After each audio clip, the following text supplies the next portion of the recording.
Bonjour à vous bien-aimés, frères et sœurs en Christ. Nous sommes heureux de vous retrouver sur notre canal AD Docu Peniel. Et nous voulons vous inviter dans l'évangile selon Jean à partager une pensée du Seigneur autour du thème que j'ai formulé à partir de la déclaration de Jésus. Jésus qui dit « Je suis la résurrection et la vie ». Lisons donc Jean, le chapitre 11, du verset 21 au verset 27. Marthe dit à Jésus, « Seigneur, si tu eusses été ici, mon frère ne serait pas mort. Mais maintenant même, je sais que tout ce que tu demandes à Dieu, Dieu te l'accordera. » Jésus lui dit, « Ton frère ressuscitera. » « Je sais, lui répondit Marthe, qu'il ressuscitera à la résurrection au dernier jour. » Jésus lui dit, « Je suis la résurrection et la vie. Celui qui croit en moi vivra, quand même il serait mort. Et quiconque vit et croit en moi ne mourra jamais.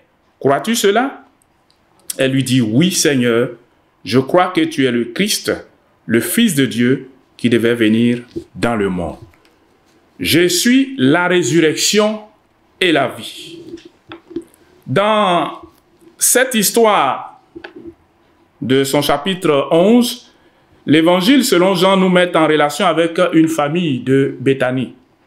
En parlant de Béthanie, ce village-là, nous voyons bien sûr le frère Lazare entouré de ses sœurs, Marthe et Marie, signifiant que tous les trois étaient des amis du Seigneur. La lecture de tout le chapitre 11 de Jean nous permet de nous rendre compte que le point culminant de ce fascinant récit se trouve au niveau de la déclaration de Jésus disant « Je suis la résurrection et la vie ». Bien entendu, il n'est pas rare qu'à l'époque moderne de nos jours aussi, on entende bien des fois des personnes répéter aussi ces mêmes paroles de Jésus, surtout au cours des cérémonies d'enterrement. Mais est-ce que l'on en saisit vraiment le sens, la profondeur et la portée spirituelle? Eh bien, soyons sincères pour reconnaître que ce n'est pas toujours le cas. Alors, que doit-on comprendre au juste par cette phrase si exceptionnelle du Seigneur Jésus? Telle est l'équation qui s'impose à nous et que nous nous proposons de tenter de résoudre dans cette intervention. Pour y arriver, nous allons nous focaliser sur les deux expressions clés, résurrection et vie. Abordons premièrement la notion de la résurrection. Pour être plus simple, retenons que la résurrection est le retour à la vie naturelle, la restauration d'un être mort dans son état initial de vie et de bonne santé. C'est donc le passage de la mort à la vie.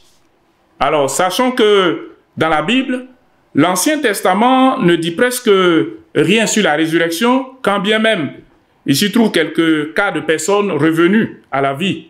Vous pourrez voir cela en 1 Roi chapitre 17, verset 17, 2 Rois chapitre 4, verset 18 et chapitre 13, verset 21. Aussi, l'affirmation la plus nette à ce sujet est-elle mentionnée dans Daniel chapitre 12, verset 2, qui envisage une résurrection des justes pour la vie éternelle et une résurrection des pécheurs pour le jugement. En ce qui concerne le Nouveau Testament, on y aperçoit Jésus et certains de ses disciples, notamment Pierre et Paul, qui ont réalisé ce miracle en ramenant à la vie des personnes décédées. Il s'agit en l'occurrence de la fille de Jairus, le fils de la veuve de Naïn et Lazare, dont nous parlons maintenant pour le compte du ministère de Jésus, puis de Dorcas et de Eutychus. Dorcas pour Pierre et Eutychus pour le compte de Paul. Du reste, ce qui est étonnant dans la déclaration de Jésus, c'est qu'il dit être lui-même. Il dit « Moi, je suis la résurrection ». En d'autres termes, Jésus dit qu'il est l'auteur de cette puissance-là qui ouvre les tombeaux ou encore qu'il est la personne même qui ouvre les portes du séjour des morts, appelle ceux qui y sommeillent et leur donne le souffle de vie en vue d'une nouvelle existence. Ça, c'est vraiment exceptionnel. Cela signifie donc que Jésus a la capacité de dompter et de vaincre la mort. Et d'ailleurs, il va nous en donner toutes les preuves plus tard en laissant sa tombe vide 3 jours après avoir été enterré, et cela conformément à ce qu'il avait promis d'avance. Marc 8, verset 31 et 16, verset 1 à 14. C'est pourquoi Paul s'exclama ainsi: « Ô mort, où est ta victoire? Ô mort, où est ton aiguillon? Car la mort a été engloutie dans la victoire de Christ. » 1 Corinthiens chapitre 15, verset 54 à 55. Mieux encore, la Bible nous dit ceci: la résurrection de notre Seigneur Jésus a anéanti l'autorité de celui qui avait la puissance et le pouvoir de la mort. Celui-là qui détenait l'empire de la mort, c'est-à-dire le diable. Hébreux chapitre 2, verset 14. Aussi, Jésus lui-même dira plus tard ceci: je suis le premier et le dernier et le vivant. J'étais mort, mais voici, je suis ressuscité et vivant au siècle des siècles. Je tiens en main les clés de la mort et du séjour des morts. Apocalypse 1, verset 17 à 18. Oui, Jésus est la résurrection, c'est-à-dire qu'il transcende la mort. Jésus est la résurrection qu'il te faut. Deuxièmement, nous nous intéressons à la notion de vie. Retenons globalement que la Bible nous présente la vie comme étant un don précieux à posséder dans une relation dynamique avec Dieu. Ainsi, dans l'Ancien Testament, il est écrit que quand Dieu envoie son esprit, les choses sont créées et elles prennent vie. Mais lorsque l'Éternel Dieu retire son souffle, ces créatures meurent aussitôt. Psaume 104, versets 29 à 30. Par ailleurs, la vie, elle concerne le corps, l'existence et les activités de l'homme. Donc, toute l'humanité, l'homme dans son entièreté, conscient et actif. Cependant, entretenir de bonnes relations avec Dieu et connaître une intimité réelle avec lui, voilà la source et le secret de la vie. Par ailleurs, disons que dans le Nouveau Testament en général, et particulièrement dans la littérature de l'apôtre Jean, tout gravite autour de la vie. C'est ainsi qu'il écrit son évangile afin que, dit-il, vous ayez, nous ayons la vie. Jean chapitre 20 et le verset 31. Car en réalité, Jésus est la véritable source et le moyen de subsistance de toute vie dans l'univers. Et cela en tant que le Logos. Jean 1, verset 4. Par conséquent, c'est pour donner la vie sous toutes ses formes, que Jésus est venu dans ce monde. Et il proclame par cette parole qu'il est l'essence de la vie naturelle, c'est-à-dire la source, la substance, les prémices et la cause même de la vie. Mais en même temps, Jésus montre par cette déclaration qu'il est également celui-là qui donne la vie éternellement.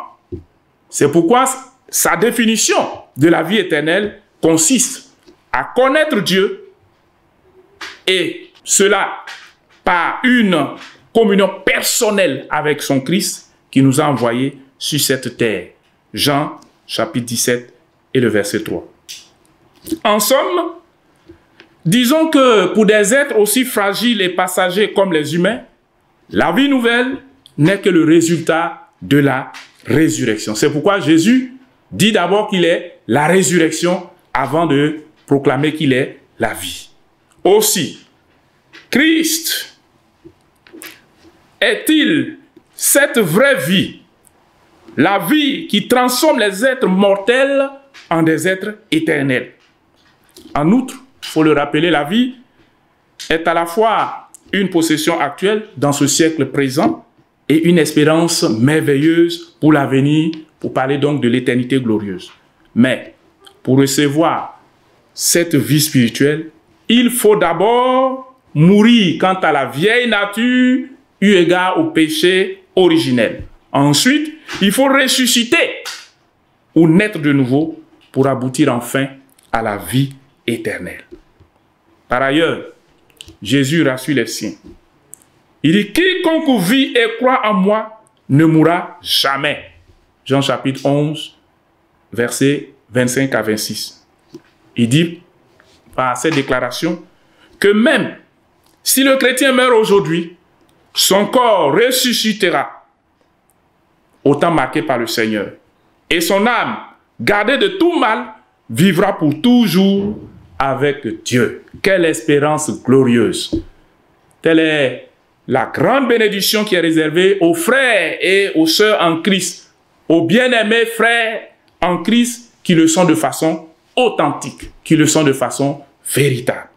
Quant à vous, chers amis, vous qui êtes étrangers à cette vie de Dieu, je voudrais vous dire ceci. Jésus veut vous donner la résurrection à votre corps mortel. Et bien entendu, il veut vous donner aussi la vie éternelle à votre âme. Il est prêt à le faire maintenant, pourvu que vous veniez à lui. Toi qui m'as entendu pendant ces quelques minutes, je t'invite donc à ouvrir ton cœur et à recevoir Jésus comme le sauveur de ta vie, comme le Seigneur de ton âme. Je vais maintenant prier. Seigneur, nous te bénissons, toi qui es la résurrection et la vie. Merci, ô Dieu, de nous réserver une meilleure vie, une bien meilleure vie, au-delà de celle que nous connaissons actuellement avec toutes les réalités difficiles que la terre est obligée de subir à cause du péché originel. Merci de ce que tu nous donnes ainsi, qu'il y a une espérance merveilleuse qui nous attend. Nous qui avons pour sauveur Jésus, nous dont le Seigneur est Jésus de Nazareth. Sois béni, Seigneur, de nous aider à demeurer dans la vie, cette vie que tu nous as donnée en Jésus. Je voudrais te prier par ailleurs pour ces amis morts par leur âme, loin de toi, que tu leur accordes la résurrection dont leur âme a besoin, la résurrection dont leur esprit a besoin, la résurrection qu'il leur faut pour qu'ils parviennent à la vie éternelle. Fais-le au nom de Jésus et que toute la gloire te revienne, Père éternel. Amen.